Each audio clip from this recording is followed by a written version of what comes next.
Hi, this is Mike Billington. I'm with the Executive Intelligence Review, EIR, and the Schiller Institute. I'm speaking with Colonel Richard Black, a Army and Marine veteran who also served as head of the U.S. Army's Criminal Law Division at the Pentagon. He then also served in the Virginia legislature, first as a representative in the House of Delegates and then as a state senator. So, Colonel Black, you are, I know, aware of the Ukrainian drone attacks on the Armavir nuclear early warning radar, approximately 180 kilometers from Ukraine, and a second unsuccessful attack, which occurred yesterday on the same site, as well as another attack on the Orsk nuclear early warning radar, which is 1,800 kilometers, a long way from Ukraine on the Kazakhstan border. The knowledgeable military and intelligence analysts like yourself have warned as forcefully as they can that this directly challenges the clearly stated nuclear doctrine of the Russians that the use of their nuclear weapons would potentially be activated by, and this is a quote, any attack by an adversary against critical government or military sites of the Russian Federation, disruption of which would undermine nuclear forces' response actions. Of course, this is exactly what Ukraine has just done. So what is your analysis of the level of danger that the world faces as a result? Yeah, thank you for having me on today, Mike. I'd just like to add, because I'm always sensitive to the impression that someone might get that I'm perhaps not entirely patriotic about our country and our service members. I fought with the 1st Marine Division. First I flew 269 combat missions by helicopter, and then fought in some of the most fierce battle, actually the bloodiest battle of the whole Vietnam War for the Marine Corps. And this was on the ground as a forward air controller. And my last battle, both of my radio men were killed right beside me. I was wounded, and I went on. I was a Marine officer, Marine company commander later on, and then went back to school, onto law school, became an Army JAG officer. I ended up spending several years in Germany at Kaiserslautern, where I interfaced very heavily with the German authorities, and we were prepared, and I was personally prepared to die fighting in the defense of Germany during the Cold War, during a very, very tense period. So I don't hesitate to sacrifice or to risk my life. And I've done it literally on hundreds of occasions now. So with that, let me just shift in now. So we've had 3 of these drone attacks deep into Russia, and it is very likely that the United States was involved, that we provided precise information to assist the Ukrainians, assuming that they had a role at all. But certainly there were these drone attacks. One of them apparently very, very damaging to the Russian early warning system. Apparently, from what I understand, the Russians do not have the type of satellite early warning system that we have. They may have some satellite technology that's helpful, but for the most part, their nuclear early warning system is an over the horizon or up to the horizon type of intercept, to where They have somewhere between 10 and 15 minutes notice.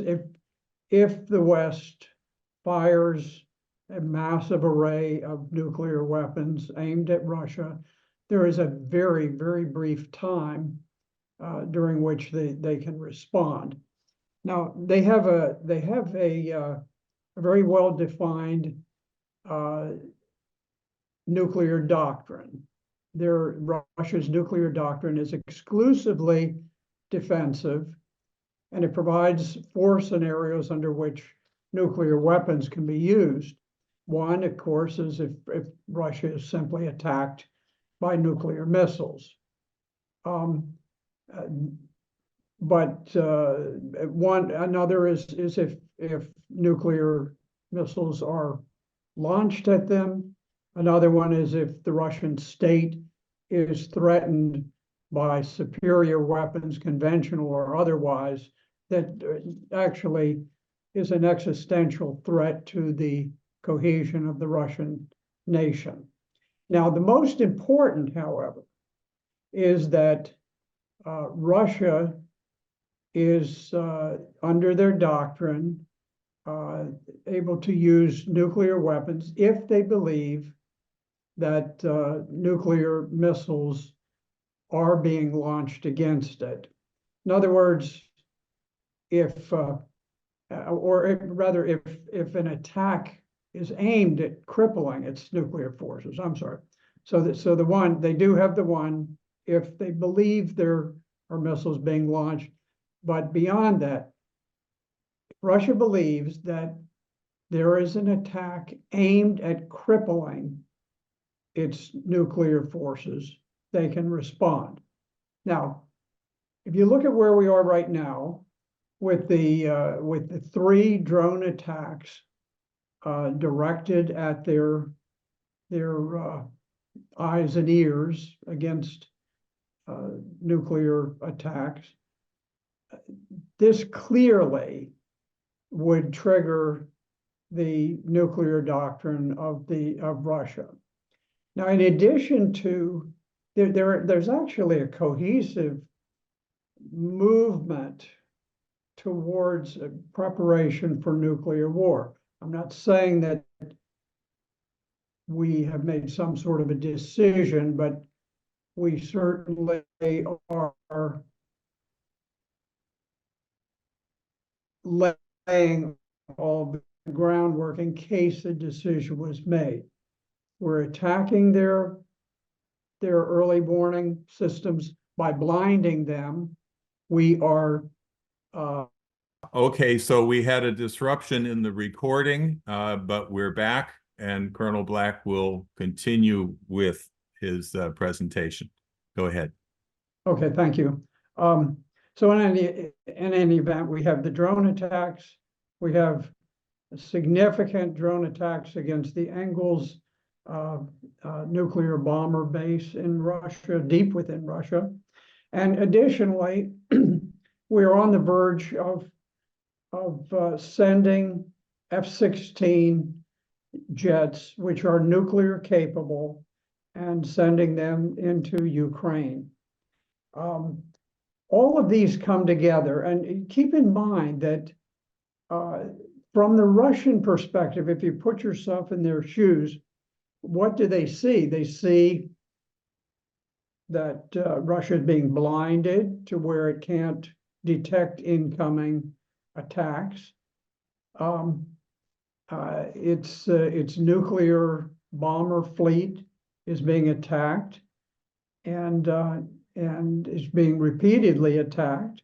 Now we see NATO moving nuclear-capable F-16 jets into the country.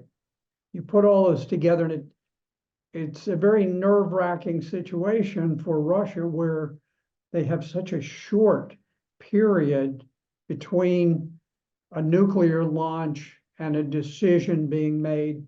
What do they do? How do they respond?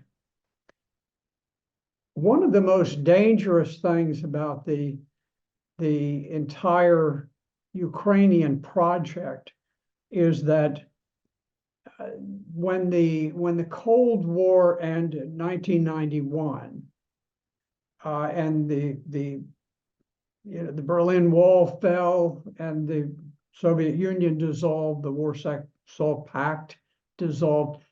At that point, there was a 1,000-mile buffer between East and West, a tremendous distance to where it made it very difficult for Russia to launch a surprise attack, or the United States.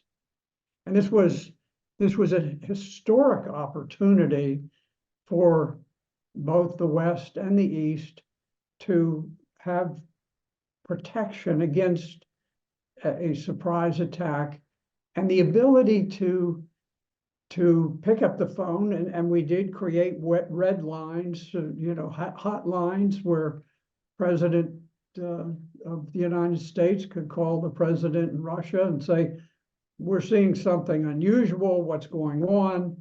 They could hash it out very quickly. This has been eroded very deliberately by NATO. And they have moved the borders of NATO further and further east until finally they were to the point where sort of the last brick in the wall was Ukraine. Ukraine's a very large country, and even Ukraine itself provided a significant buffer between East and West. In 2008, there were discussions in which President Bush decided that it would be good if we moved further, and if we allowed Ukraine perhaps to become a member of NATO. This, of course, would mean that there would be the potential for nuclear weapons to be stationed immediately on the Russian border. Now, if you put them there, you're talking about just a few minutes, 5 minutes before Moscow is struck by nuclear weapons. So it was clearly an existential threat. There is a reason behind why President Putin, with tremendous reluctance, ordered his troops to cross the Russian border. And predominant in that was this idea that by eliminating the border, it would make Russia a nuclear target. So this was a tremendous problem. This is not to say that the White House has made the decision that we're going to do something. But what you see is the Pentagon leaning forward, putting in place all of the mechanisms for a US-led NATO attack on Russia if the command authority made a decision that that was an appropriate thing to do. This is a very dangerous thing to do. It raises the possibility that there could be an accident. Someone could misinterpret aircraft coming in a strangely provocative method, some tremendous number of missiles that couldn't be identified. There are any number of scenarios, and we're reaching the point where the time in which to react is so limited that Russia is almost forced to put into place procedures. You would like to think that there was a central organizing intellect to the decision-making, whether we were going to launch a global nuclear war that potentially could kill 60% of the human population of the Earth. But the United States and NATO have deliberately made this decision to eliminate this buffer zone and to create this terrible level of uncertainty by moving all the way to the Russian border. So that's where we stand right now, and hopefully no one will make a mistake. We're in a very tenuous situation. As you know, the Schiller Institute has gathered and circulated a red alert on this question with statements from yourself and a number of other military and intelligence professionals. And unfortunately, since there's virtually no press coverage or almost none, there was somewhat of a break in the Washington Post this morning. But what do you think of what we're doing with this alert? And what else would you suggest must be done if we're going to intervene to stop this horror from unfolding? I think that the Schiller alert is excellent. All that we can really do is to preemptively lay out for the public the fact that there are all of these pieces in place to where the Russians can very easily perceive that we are on the verge of carrying out a surprise nuclear attack. And it's very interesting. While the Russian nuclear doctrine is exclusively defensive and designed simply to ward off a nuclear attack from the West, that's not the case with the United States. The United States nuclear doctrine allows the United States U.S. reserves the right to launch a nuclear first strike. This is essentially the Pearl Harbor option, where the President of the United States, who has the sole authority to launch a nuclear attack, he can simply decide that he thinks that conditions are right, that the U.S. could benefit, and he can order a nuclear strike, a first strike, without first having the Russians take any sort of aggressive action. So we have a very dangerous nuclear doctrine, one that does not provide any sort of bumpers or curbs to limit the authority of the president. And of course, the Russians are keenly aware of that nuclear doctrine, just as we are aware of theirs. And so that makes the situation even more dicey.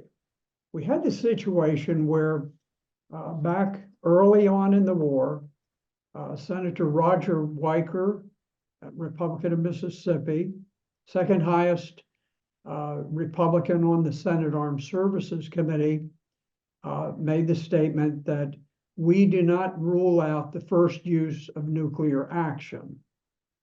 Now, what he was saying was technically accurate, but for him to come out and say it, he was saying it in conjunction with some other things that we might do to, to react to Russia entering the war in Ukraine. And for him to come out and just to say we don't rule out the first use nuclear action, I think was terribly dangerous to the cause of world peace and to avoiding the potential for a nuclear conflagration. So it's an option that is always on the table, and the Russians cannot ignore it. In a 1-hour interview with me 2 years ago, which happened just soon after Russia launched their special military operation into Ukraine, that interview received over 1 million views. It was literally went viral around the world in many languages, with hundreds and hundreds of comments. You warned at that time that the war could lead to a global conflict, even a nuclear war, if it wasn't resolved by a peace negotiation at the beginning. So what happened to prevent such a peace negotiation? There were negotiations underway between Ukraine and Russia. These negotiations were proceeding so productively because Russia didn't want this war. People don't understand. Russia did not want to go to war. They did not want to cross the border with Ukraine. But things had reached such an extent that it appeared as though Ukrainian forces were on the verge of attacking the Donbass.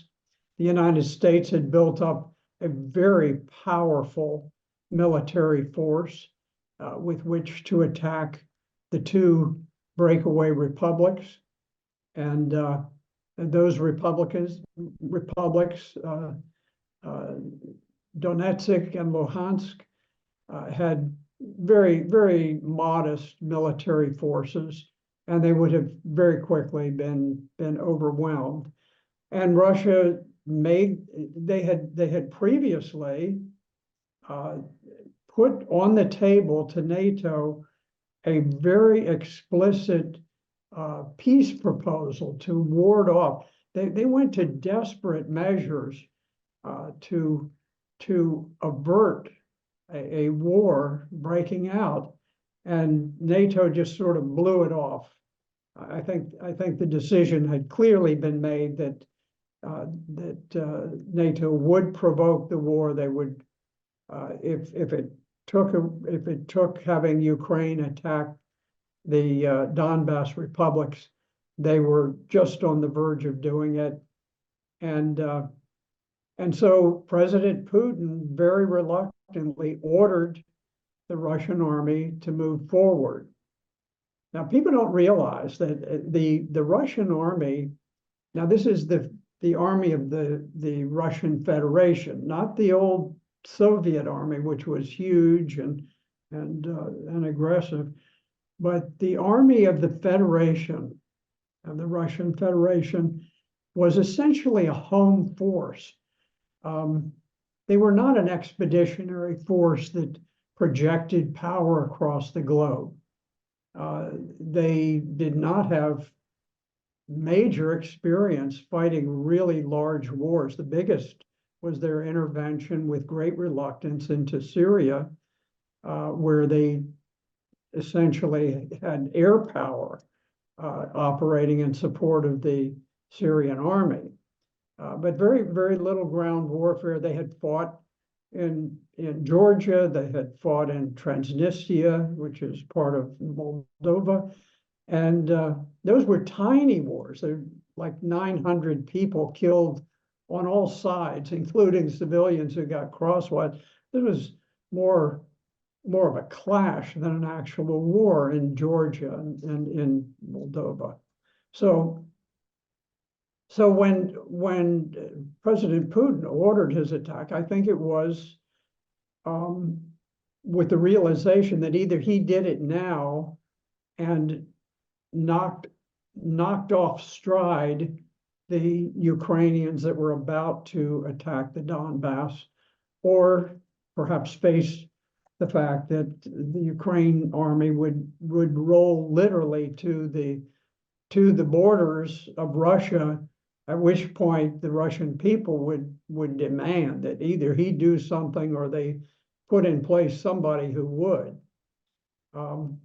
So people don't realize that we provoked the war in Ukraine, and this was a decision that was made by President Obama during his administration, and in 2014, he gave the green light for the Central Intelligence Agency and the State Department to assist in overthrowing the legitimate, duly elected government of Ukraine.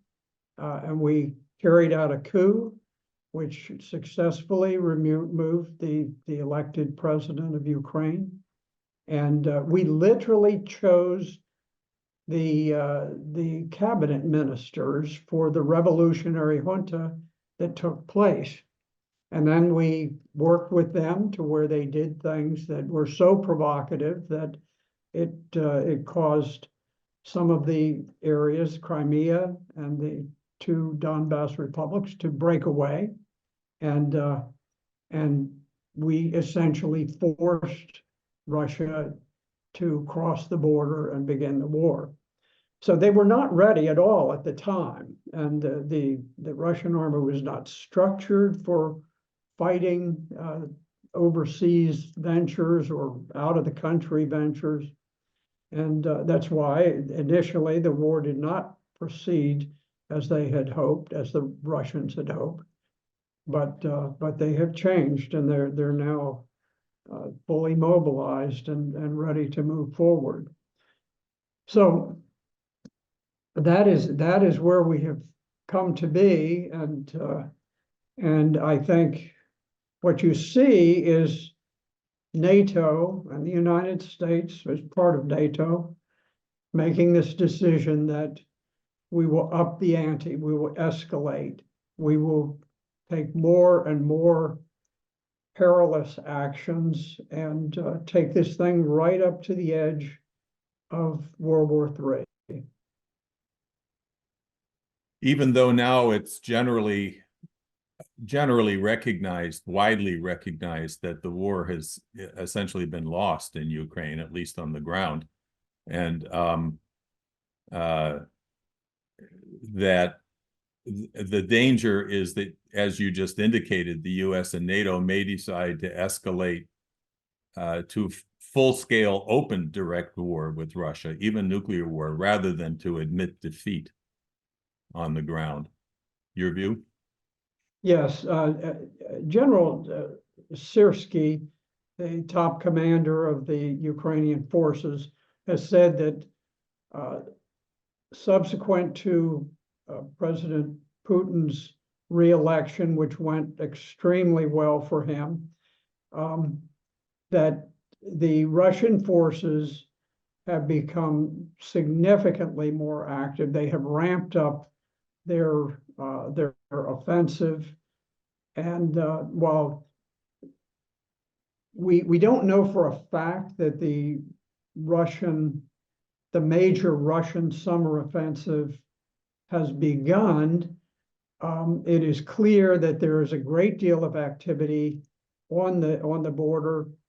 And the problem that Ukraine has is that they have simply run out of manpower. They're trying to mobilize some younger people, but they're not having very good success getting those people mobilized and to the front. And there's tremendous resistance. People, literally, the streets of major cities in Ukraine have emptied out since they issued the new mobilization orders. People they don't want to go outside. They don't want to be rounded up by the authorities. People are not anxious to fight anymore because everyone who goes forward to the front ends up being killed or coming back an amputee. So what's happening is the ground has become dry, and the drier it becomes, particularly as you edge into the summer, the easier it is to move heavy weapons forward and to bring in fuel trucks, to have tanks, to have bridging equipment. All these major heavy pieces of equipment are now able to travel, and to travel rapidly. And we know that the Russians have an enormous amount of armor, artillery, mobile artillery. All of their factories are online, churning out weapons much faster than NATO or the United States is capable of doing. And we're seeing activity like I reported several weeks ago on a very strange anomaly on the war maps, where in the direction of a town named Ochertinye,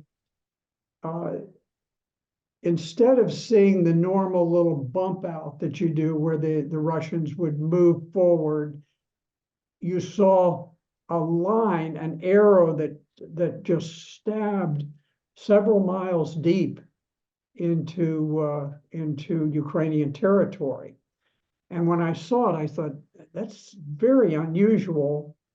It's extremely aggressive, and it's very perilous for a force to move forward like that, like the Russians did, because you literally could have a platoon of Ukrainians who would move in and block the road and isolate that force long enough for reinforcements to annihilate it.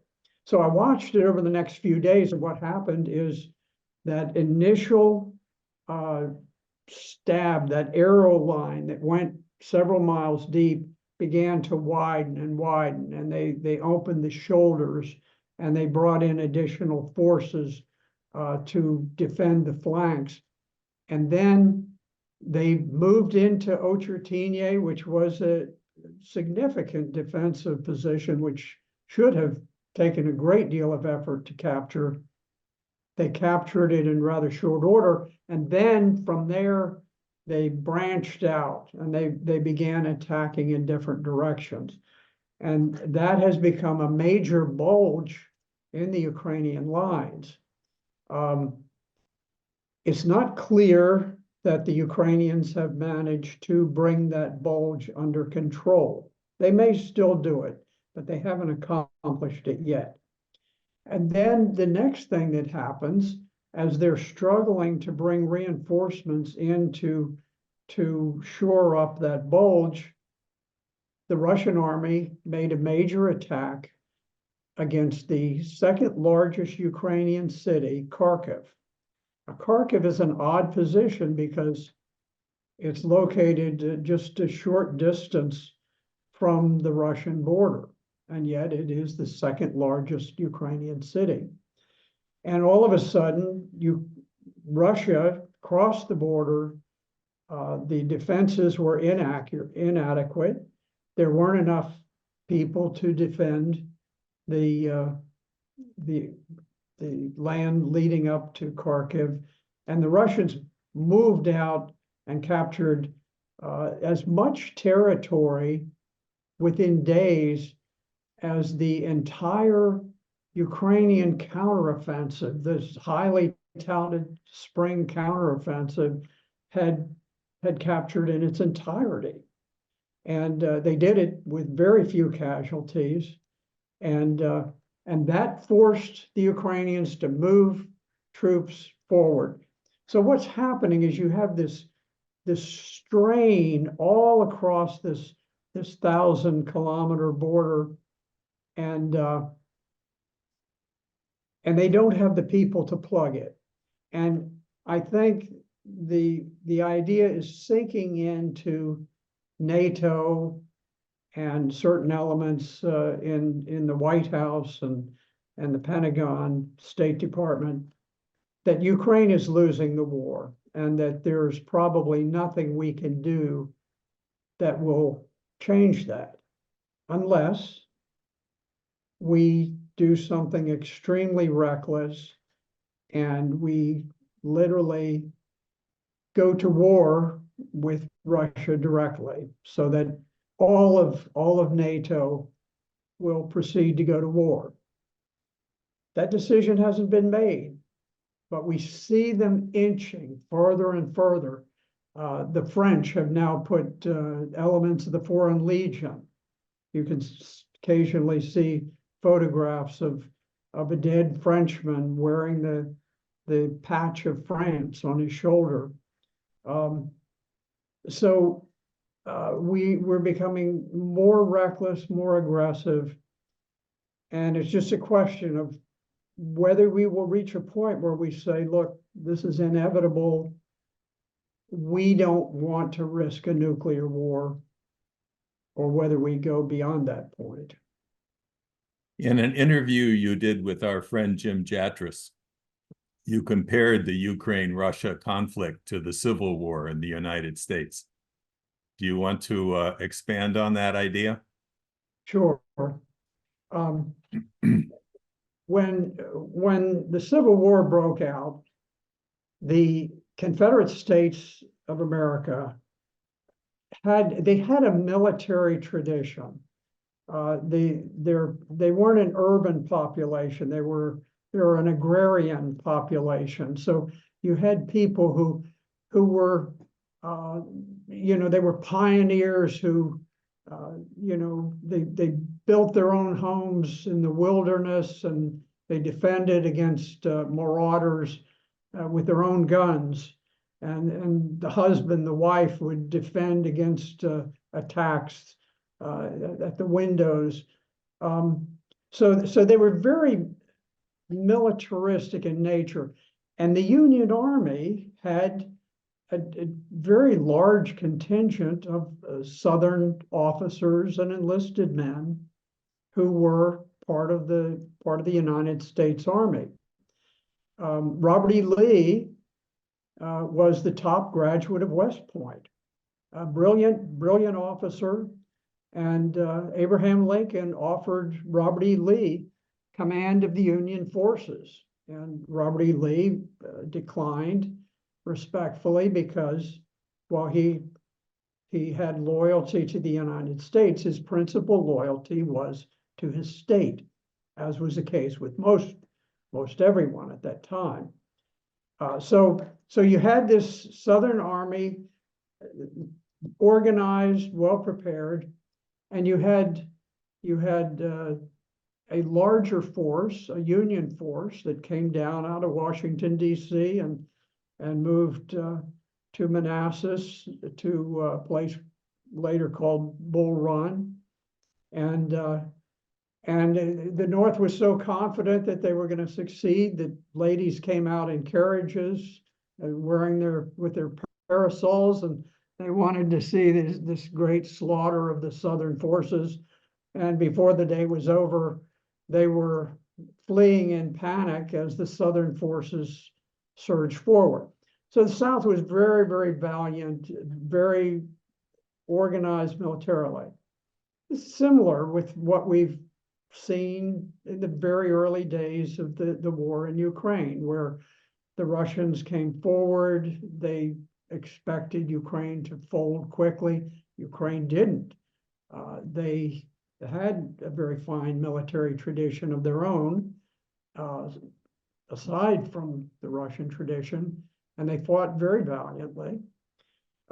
So then what you had is gradually the two sides sparred. But just like the Union in the Civil War, the Union had the industry. It had the arms industries.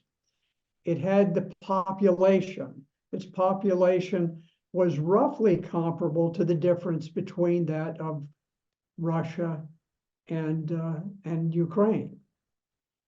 So just as now Ukraine had some weapons factories, considerable number, but most of those have been captured by the Russians already. And so the big industrial base is in Russia, not in Ukraine. That was the same in the Civil War. Yes, in the South, they did have weapons, but and weapons production, but predominantly it was in the North. And eventually they fought year after year, and finally the South was bled dry. And for that reason, Robert E. Lee rode in and surrendered to Ulysses S. Grant at Appomattox Courthouse. Now, it wasn't because the South hadn't fought. In fact, the South killed considerably more Union troops than the Union killed of Southern troops. But the South just did not have the people to replace them. And that's where we stand right now. And the Union, of course, the Union became more proficient at war. Their generals became better. Their soldiers became more competent as the war went on, and that's happened with Russia. So at this point, I think we're approaching the Appomattox moment where there will need to be a surrender of the Ukrainian forces. Haven't reached that point yet, but I think we have the possibility that perhaps with the Russian offensive in the summer, that may come. Huh. The other thing you brought up in that interview, which I found striking, was your discussion about the fact that the American top staff, the general staff, the generals, have never really experienced what you call high-intensity warfare. They've only fought against weak and poorly armed third world, mostly, forces. And therefore, when the Western generals planned the Ukrainian offensive last year, they simply weren't capable of dealing with what kind of an opponent they were up against in a major, strong, not only nuclear, but militarily and industrially strong opponent in Russia. And that you saw this as the main reason for the utter failure of the so-called Ukrainian offensive. You want to elaborate on that? Yes, and not only that, but there's a lack of intuitive feel for what desperate combat is, high-intensity combat. We've gone through such a period. The last time we experienced high-intensity combat was in Vietnam. And I was reviewing some old papers from back in those days, and there's a gentleman who fought with me in Fox Company, 1st Marine Regiment, and he was recounting some of the things that happened. And there's actually there's also a very good book that was written called The Road of 10,000 Pains that talks about the conflict in the Quezon Valley. And there's a scene where there's this tremendous clash between a single Marine company and an entrenched battalion of North Vietnamese, a very elite battalion. Snipers are knocking Marines out one after the other. There were about 120 Marines, 33 were killed, 81 were wounded. So almost everyone was killed or wounded. And we consider it a tremendous tribute to the company that we had, that the North Vietnamese were never able to overrun us, despite the fact that they had a fairly intact battalion. But in the course of that, then you change focus to what's happening within the 1st Marine Division, and someone comes running in and he says there's been a bald eagle declared, mount up, get the men ready. And he says to a sergeant, he says, get the artillery FO here. The sergeant says he's not here, he's out at the division headquarters. The commander says, all right, he says, you're the artillery FO. He says, get your gear and come on. He says, you're going to be the one. And then there's a battalion commander from another battalion. He says, we're alerted for the bald eagle. He says, you get your men to the landing zone in 20 minutes. He says, we don't have any maps. He says, what we're going to do, says we're going to land. We know approximately where Fox Company is, and we're going to fan out.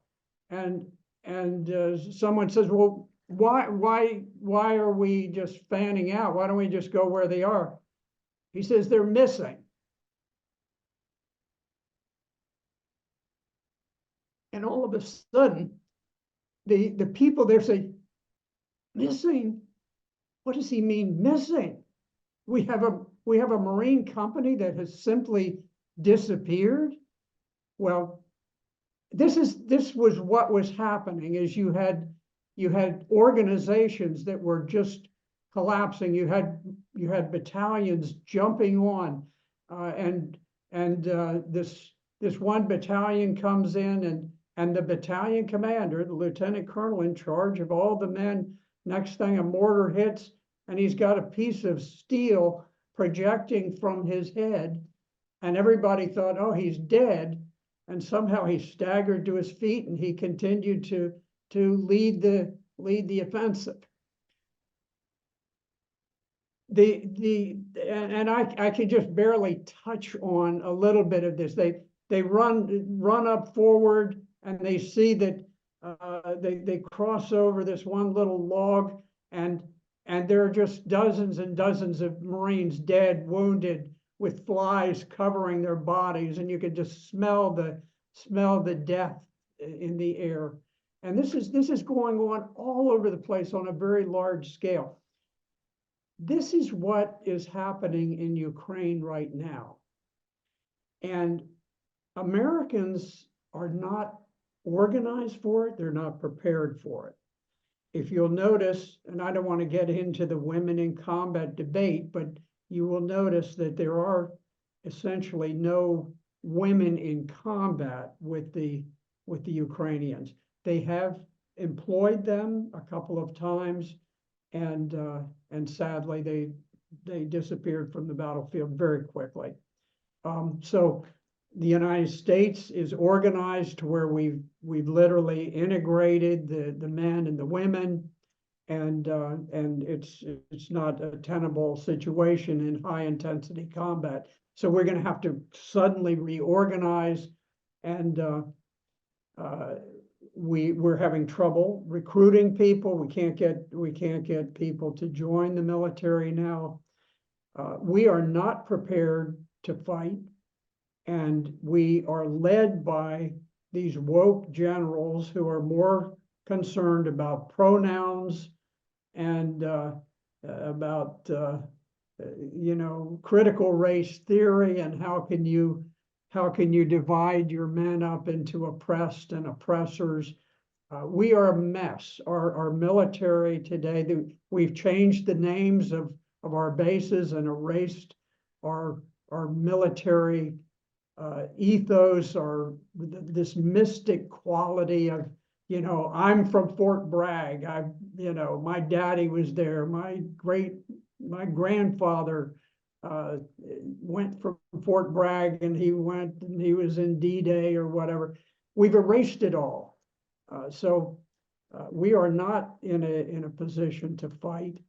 And as a consequence, instead of thinking so much in terms of conventional, there is a great risk now that we begin to think in terms of tactical nuclear weapons, perhaps strategic nuclear weapons, something with which we can pull victory from the jaws of defeat. And that helps to make it a very, very dicey situation as this war begins to finally gel between Russia and Ukraine. Okay, thank you. Let me move to discuss the Middle East a bit. You're somebody who has spent a great deal of time and personal energy and creative thought on issues of the Middle East, especially in Syria. I saw that you recently interviewed the Syrian, I think he was the ambassador to the UN. Was that his position? Well, I haven't spoken with him recently, but I was actually fairly close friends with Ambassador Jafari of Syria. And so I tracked the Syrian war literally before it began, because the genesis of it was with our attack on Libya.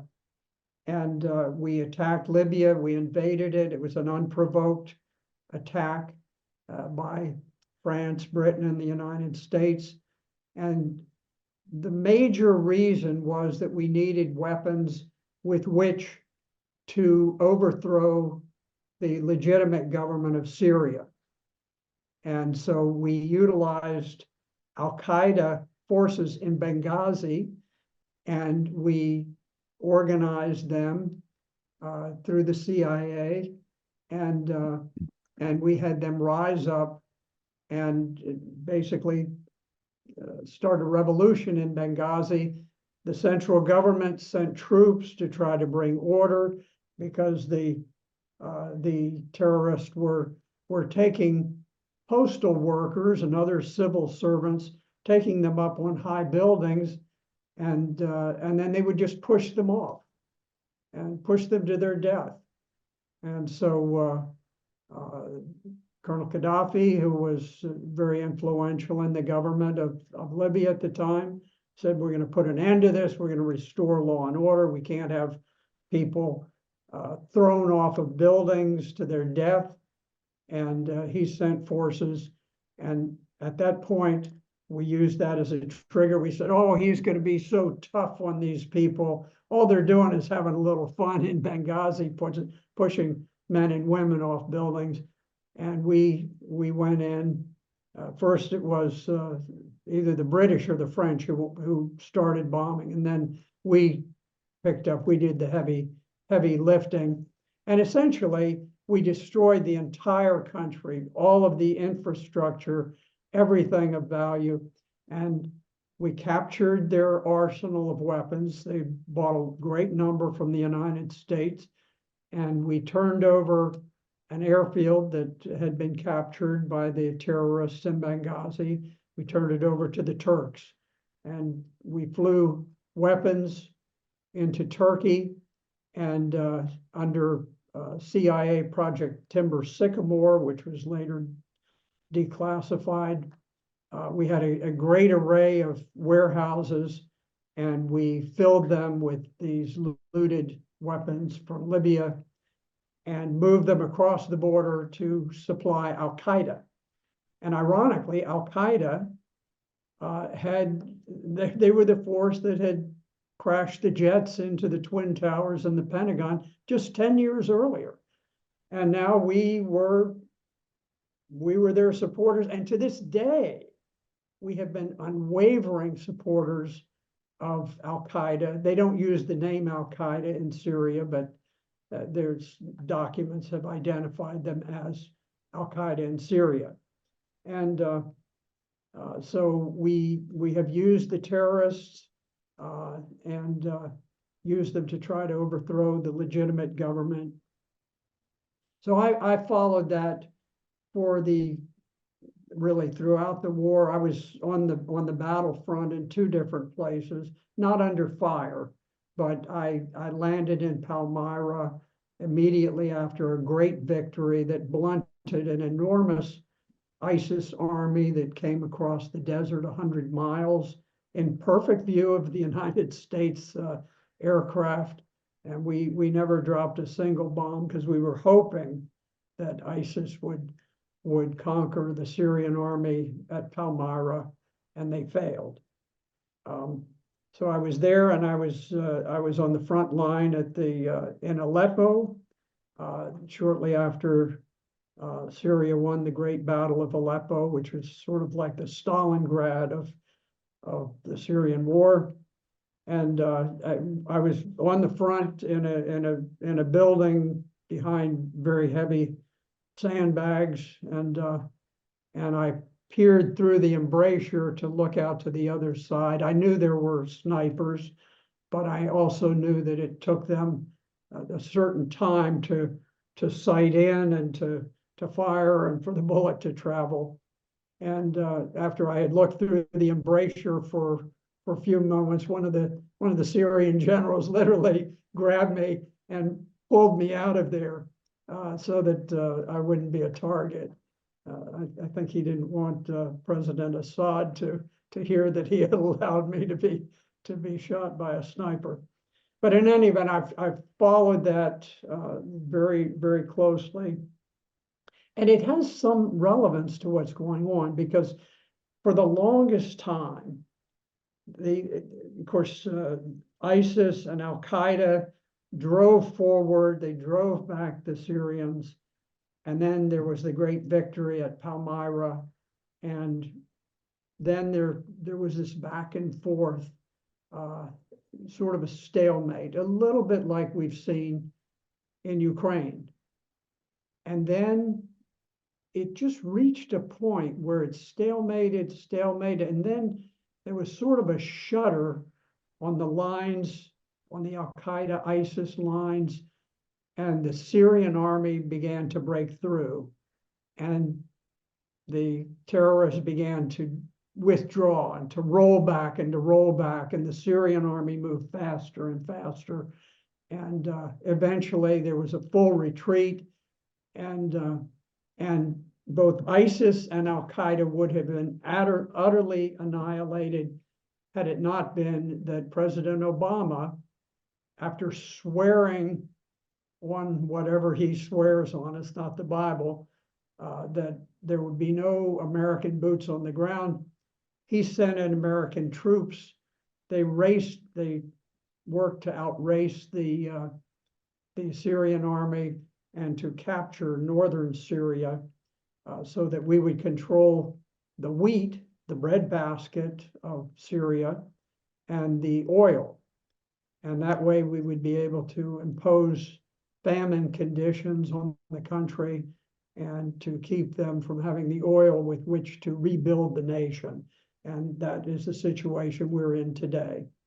So your interview with the Syrian diplomat I saw was in honor of the fact that Syria has now been brought back into the Arab League after having been expelled. And I think it was 11 or 12 years ago, they've been, even though they were one of the founders of the Arab League, they basically were expelled as part of this Western ideological demonization of Assad and Syria. So I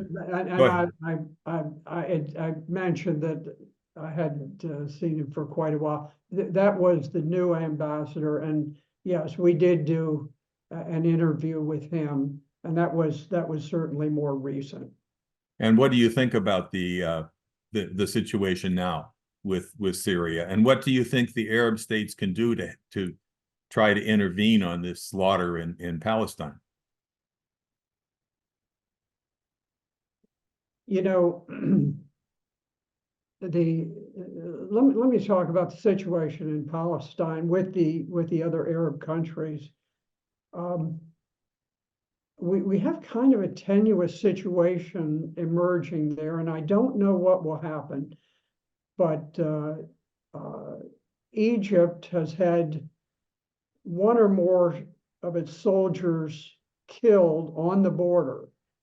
Now, under the Camp David Accords from long ago that were very successful, they ended the 1973 war, and Egypt was given control of the border of the Gaza Strip, and they allow certain produce to cross the border so that people can eat. There are 2.4 million people, and the Israelis maintain a total naval and land blockade of the Gaza Strip, so that all of the food, all of the building materials, anything that they need comes out of Egypt. Well, Israel has now captured that area, so that presumably there will be a total blockade of everything if Israel has its way, and I suppose people will just simply perish over time. Now, there's a great deal of tension in Egypt, and I understand the Egyptians are sort of coming to grips with the fact that war may be forced on them. They don't want it, but it may just simply be forced on them. And Turkey, meanwhile, President Erdogan, who has suffered some election setbacks, is, I think, rather tempted to respond to popular opinion. The Ukrainian people are furious about what is being done to the Arabs in the Gaza Strip. 35,500 have already died. And I think the world was ready to accept a certain amount of reprisal from the Israelis after the settlers were attacked. There over 1,200 or so were killed. Not all of those were settlers. Many of them were military people, but there were a lot of civilians in the mix. And I think people were willing to say, okay, that was a surprise attack on them. They have a right to fight back. And so the world was generally supportive. But as time went by, reprisal has to be limited in scope to be lawful under the law of war. And the reprisal became bigger and bigger, and it involved the killing of huge numbers of women and children and elderly people. So it has angered the people of Turkey. Turkey is very important because it's one of the world's great military powers. Their army is extremely proficient. They are experienced, and if Erdogan were to turn them loose, it would probably be a situation that would involve a number of Middle Eastern powers converging on Israel. And Egypt could be drawn in, Turkey could be drawn in, other countries, perhaps Syria could be drawn in, or even Jordan. None of them want war. Egypt doesn't want war. Turkey doesn't, but the Israelis seem to be very anxious to sort of poke a sharp stick in people's eye until they trigger something that will get the United States to send ground forces and to engage in direct bombing campaigns. It is an extraordinary danger for the United States if we end up fighting all of the powers of the Middle East, and at the same time we're involved in a war with Russia and Ukraine. So it's a dicey period. Now, for the Syrians themselves, I think they look at it and they say Syria would have rebuilt. It would have had a tremendous revival. The young men of Syria don't want war. They've had war that's gone on and on and on. And whether they were on the side of Al-Qaeda or of Syria, they just like to, turn their swords into plowshares and rebuild and build families and that kind of thing. The war would have easily ended were it not for the American blockade, the enormous sanctions, devaluing their currency, potentially being the ones who bombed the Beirut harbor, this tremendous bombing that wiped out the banking industry in Beirut. And so Syria is ready for peace, but they're also prepared for war. I mean, they have a powerful army. It's well equipped, and Israel has been attacking them without any declared war and without the Syrians firing back. There have probably been 1,000 attacks by Israel. It's sort of like a constant terror war from the air, where they will simply go in and just like they attacked the consulate, the Iranian consulate. I think they did it in order to do the most outrageous thing that they could do to Iran, in hopes that Iran would respond and that would draw the United States directly into the war. Fortunately, this was one instance where the White House and the Pentagon did a masterful job of averting the war, and the Iranians did a very responsible job of averting the war, and Netanyahu's plan to draw the U.S. into the war failed in that particular instance. Oh, fascinating. Okay, we could probably talk another hour, but I think this is very comprehensive. I understand you're going to speak at the International Peace Coalition meeting tomorrow morning, right?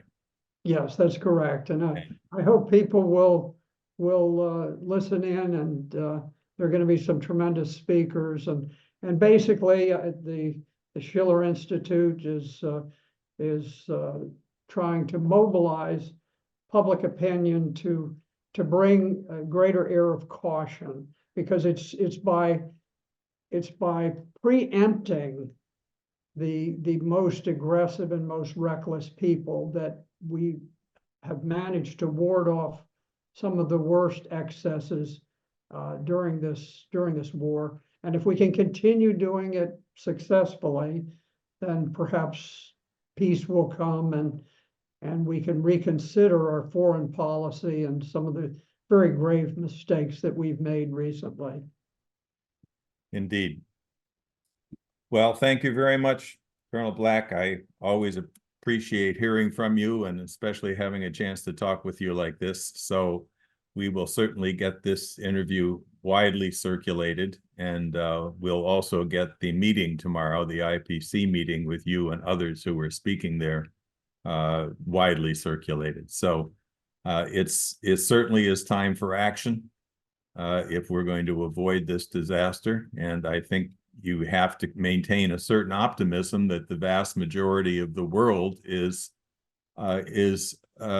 turning against the insanity of this colonial policy that still dominates the Western world. And they have another option by turning to Russia and China and the BRICS countries, which are now, expanding and demonstrating really a policy much like what America used to represent in terms of going out and developing the world rather than blowing it up. So, well, thank you very much for having me on, and I certainly hope that we're successful in warding off any reckless ideas floating through the White House and the Pentagon, that it'd really be a good idea to ratchet up and perhaps put the nuclear bombs on the jets and on the missiles. Yeah, exactly. Okay, well, thanks very much. Thank you. So long.